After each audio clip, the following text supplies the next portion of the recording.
Okay, hi everybody. I'm going to give just a brief 5-minute overview of reliability and validity because I think a lot of students do get confused, and a lot of professionals too, by the way, get confused about reliability and validity. But these concepts are very important and not that difficult to grasp. So let me start with reliability. Reliability just asks the question, are we measuring something that is going to be the same across multiple occasions? In other words, for example, if I give somebody a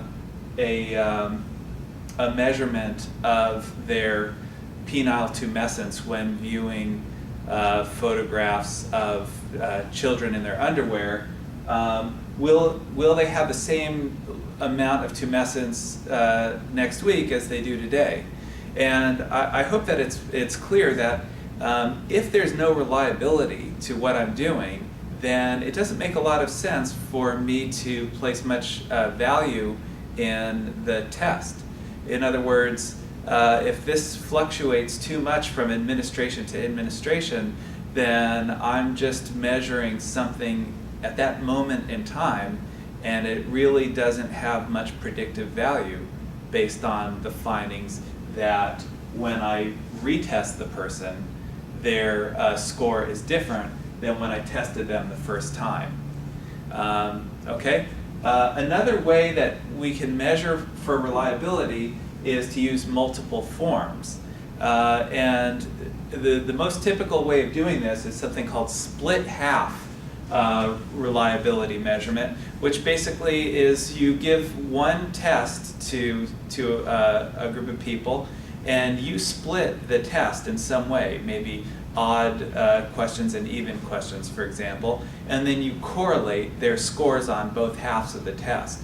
And that will answer the question of is the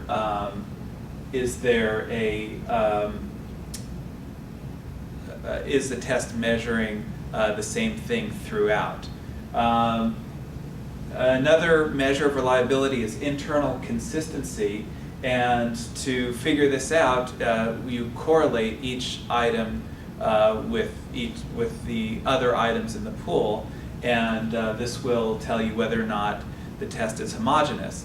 Now, I just want you to do a thought experiment for a moment and ask yourself, if I'm giving a test to determine if someone knows statistics, and at the end of that test, when I run an internal consistency calculation, I find that there's a very poor relationship between whether someone is right or wrong on question 1 versus whether they're right or wrong on question 7, then those two questions might not be measuring the same thing. And so when I say this is a test of somebody's understanding of statistics, that's probably wrong. It's probably a measure of their understanding of two separate things.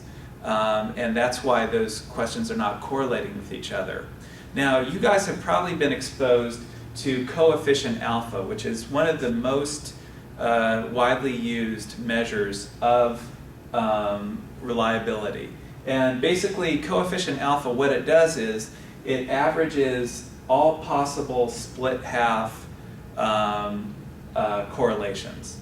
And that is a very robust measure of internal consistency.